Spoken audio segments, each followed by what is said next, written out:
All right, let's dive in. Today, we're exploring Advaita Vedanta. Ooh, that's a big one. Yeah, it is, but it's fascinating. It's all about this idea that we're all part of one universal consciousness. Like we're all connected. Exactly. And to get into it, we've got some excerpts from a discussion with the teacher and some participants who are, well, trying to wrap their heads around it too. Sounds relatable. Totally.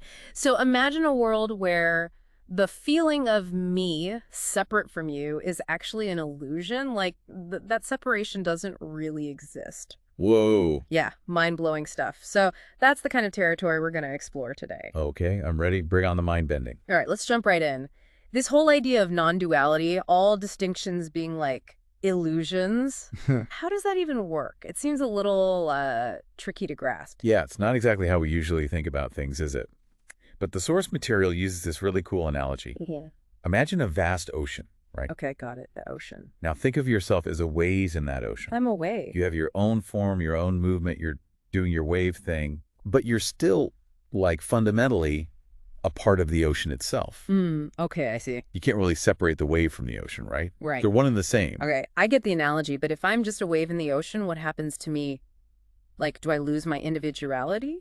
That's a great question. And it gets to how Advaita kind of challenges our usual idea of a soul. Okay. It's not saying you just disappear. It's more like the way we see ourselves as separate beings. That's the illusion. So, like, I still exist, but the feeling of being separate, that's not the real picture. You got it. Yeah. And in Advaita, they call this illusion Maya. Maya. Yeah, Maya. Yeah. Think of it like a veil that's preventing us from seeing reality as it truly is. Like we're all wearing these Maya-colored glasses that distort things. That's a great way to put it. It creates this perception of duality, this me versus you and this versus that, when in reality, everything's connected. So how do we take off those glasses? Does this discussion offer any ways to kind of lift that Maya veil? It does. One participant, they talked about struggling with anxiety for years. Oof, I know that feeling. Right. Well, they felt this huge weight lift off when they started to get Advaita because they realized their anxiety came from this illusion of being a separate self. So feeling separate made them anxious. It's like constantly feeling threatened, alone, because you think you're separate from everything else. Wow, so by understanding their connection to something bigger, their anxiety decreased. Exactly. They started seeing their worries and fears differently.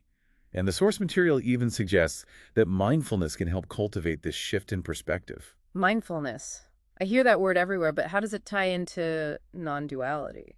Well, in Advaita, mindfulness isn't just about, chilling out. It's more about being present with your thoughts and emotions, but not getting swept away by them. Like observing them without judgment. Yes.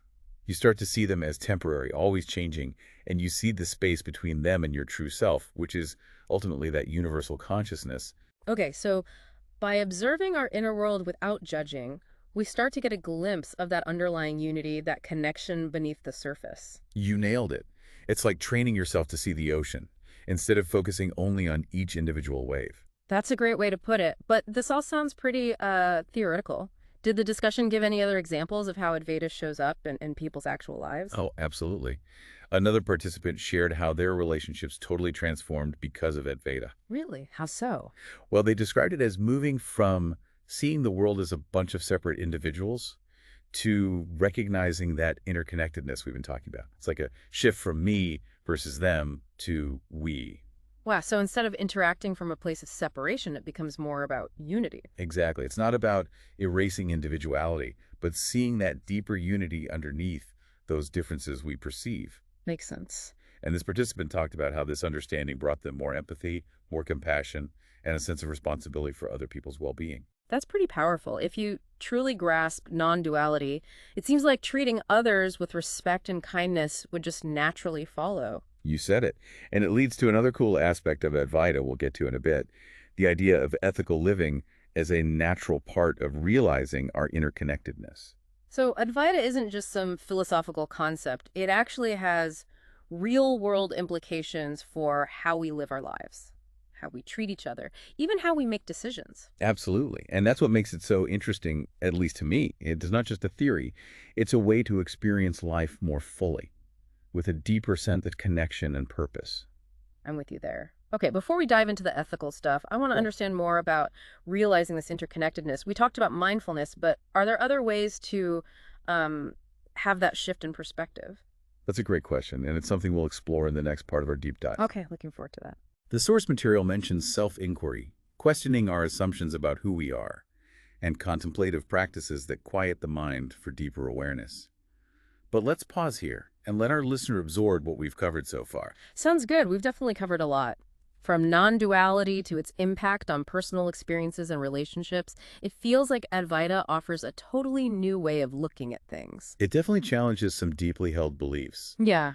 which can be exciting and a bit daunting. But that's the beauty of exploration, right? You never know what insights you might uncover when you question those assumptions and dive into the unknown. Couldn't agree more. Okay, so we've been talking about Advaita Vedanta, and wow, it's a lot to take in. Like, it's almost like seeing the world with a completely new eyes. Right. It really makes you question everything you thought you knew. Yeah, we're so used to this idea of ourselves as individuals, separate from everyone and everything else. It's like our default setting, But Advaita is saying that separation is an illusion. like a trick our minds are playing on us. And we were just starting to talk about self-inquiry and contemplative practices as ways to maybe experience a different perspective. Yeah.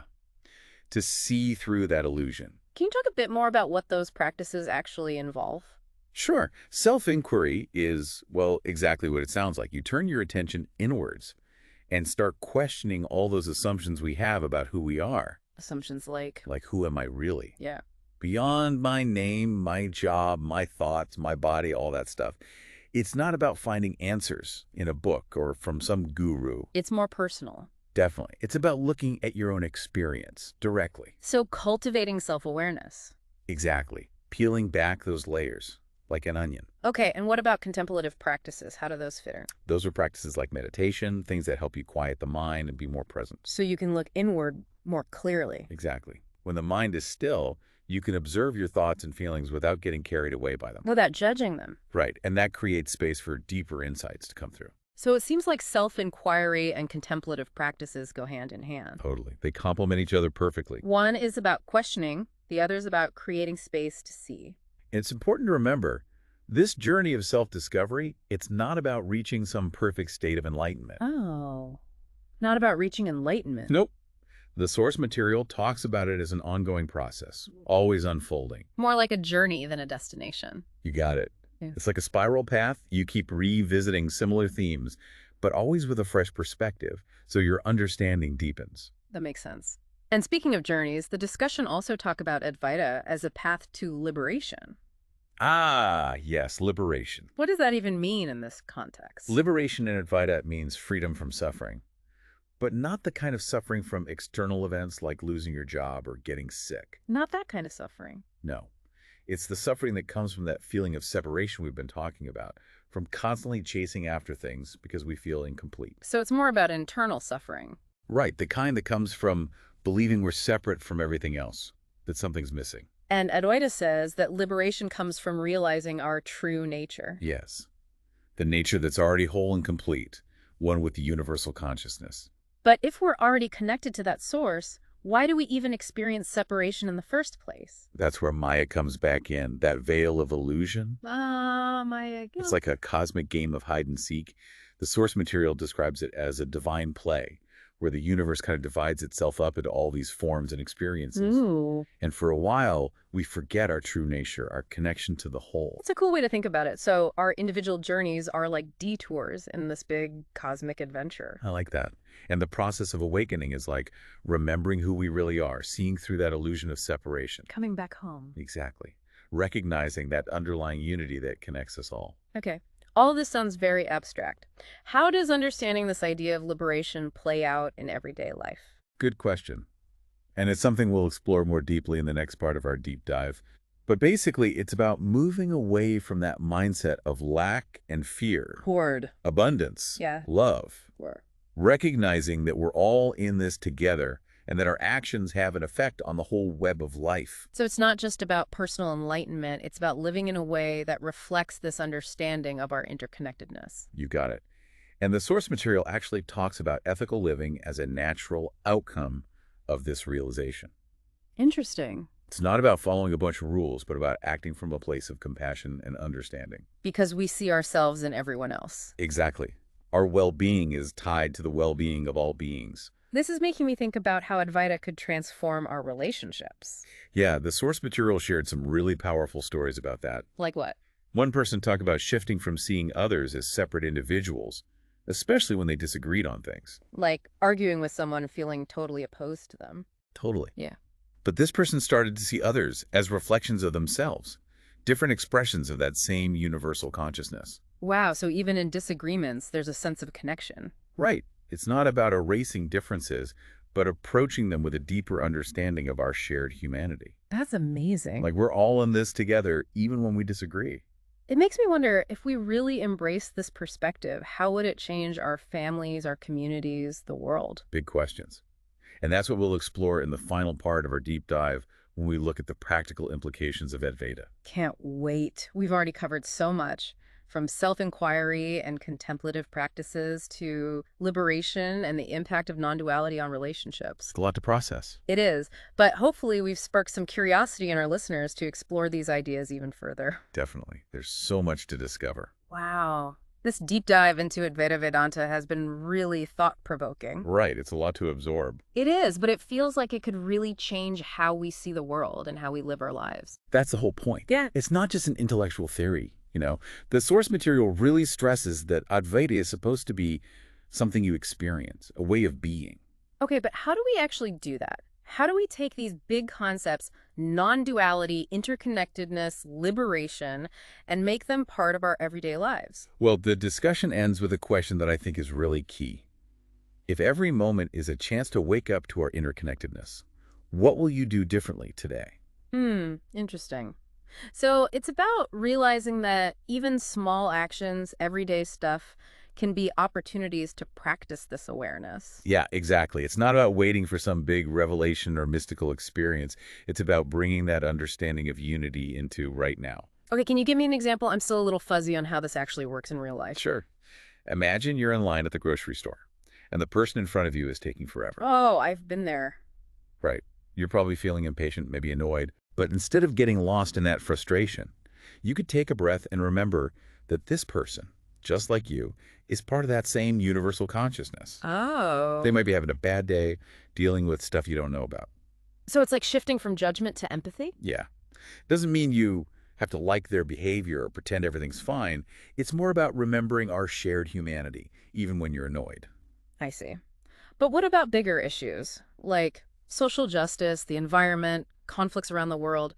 How does Advaita apply to those? Those are tough ones. Advaita doesn't have easy answers or quick fixes, but it does offer a different way of looking at things.